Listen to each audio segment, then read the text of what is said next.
Polis menahan dua lelaki termasuk presiden sebuah parti politik yang dipercayai terbabit dalam kegiatan penipuan pengeluaran kad pengenalan negara ini. Presiden Parti Perpaduan Rakyat Sabah PPRS Muhammad Arsyad Abdul Mualaf 46 tahun bersama seorang lagi lelaki Muhammad Amka Ahmad 48 tahun itu sudah dihadapkan di Mahkamah Shah Alam pagi tadi. Kedua-duanya disiasat mengikut Seksyen 420 Kanun Keseksaan. Menteri Dalam Negeri Datuk Seri Hamzah Zainuddin dalam sidang medianya berkata, kedua-dua suspek ditahan di Subang Jaya pada 22 Jun lalu dan merampas ratusan borang membabitkan ratusan mangsa penipuan. Katanya sindiket itu melakukan penipuan dengan menawarkan kad data lengkap berkod QR yang didakwa membolehkan mereka memiliki kad pengenalan Malaysia. Hamzah berkata suspek utama adalah seorang presiden parti politik yang dipercayai menggunakan parti itu untuk kepentingan diri dengan melakukan perkara tidak diingini. Katanya kerajaan sebaliknya tidak pernah memberikan kuasa atau mengarahkan mana-mana pihak untuk memberikan atau mengeluarkan kad pengenalan. Manakala lebih 1,600 penduduk Taman Perumahan Khazanah Indah Lahad Datu memohon pihak berkuasa supaya tampil membantu menyelesaikan pelbagai masalah yang dihadapi. Ia membabitkan masalah bekalan air dan pengurusan sampah sarap di Taman Perumahan yang menempatkan 750 rumah berkenaan. Salah seorang penduduk Azlan Shah berkata, masalah utama yang terpaksa dihadapi penduduk sejak 8 tahun lalu itu adalah bekalan air. Katanya penduduk di taman berkenaan kini terpaksa mencatu air selama 3 hingga 5 hari. Azlan berkata ia dapat dilihat sampah di kawasan pembuangan di perumahan berkenaan penuh sehingga berlonggok di tepi jalan. Seorang lagi penduduk Rahim Jadi turut meluahkan rasa kecewa dengan nasib penduduk yang tidak terbela walaupun menjadi pembayar cukai pintu. Katanya kehidupan mereka amat mengecewakan apabila semua masalah yang timbul tidak diambil tindakan sewajarnya. Manakala seorang lagi penduduk Muhammad Syakir berkata, ada ketika bekalan air hanya disalurkan selama 20 minit dan selepas itu terputus sehingga 3 hari.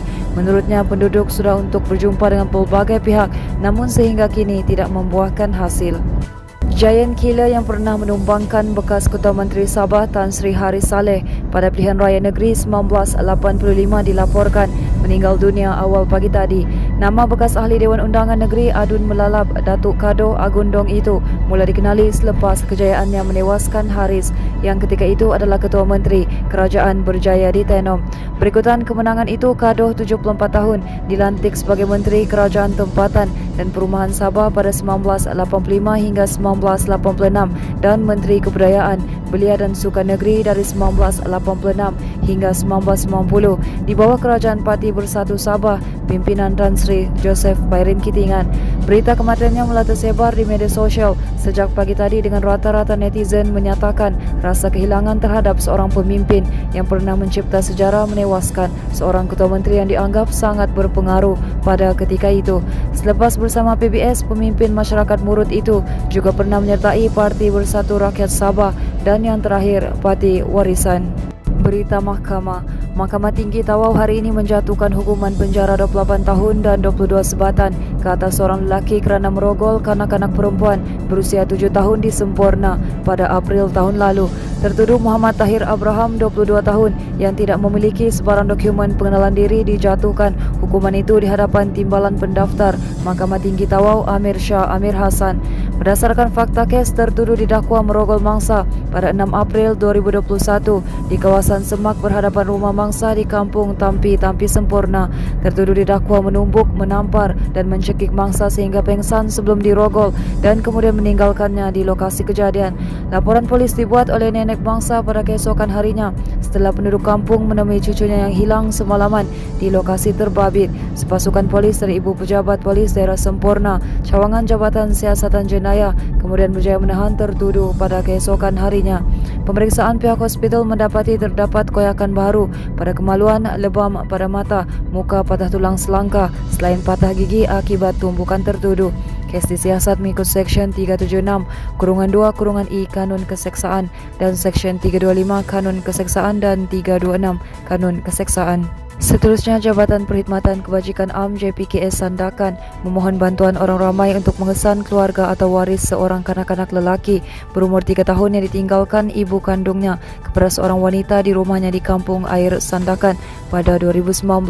Pelindung kanak-kanak bahagian Sandakan Nur Hafiza Abdul Rahman berkata, JPKA bahagian Sandakan menjalankan siasatan untuk mengesan keluarga atau waris kanak-kanak yang dikenali sebagai Muhammad Fatih Farhan yang dilahirkan pada 12 Jun 2019, ditinggalkan oleh ibunya ketika berusia 2 bulan kepada Nir Atmakijal.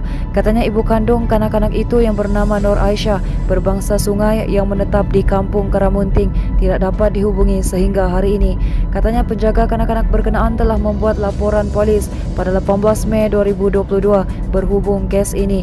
Sumbangan itu keluarga atau waris kanak-kanak berkenaan atau sesiapa yang mempunyai maklumat mengenai ibu kandung atau waris diminta tampil menghubungi pelindung bahagian Sandakan Nur Hafiza di talian 0896684494 atau 08966781 bagi membantu siasatan untuk memudahkan segala urusan berkaitan kanak-kanak itu.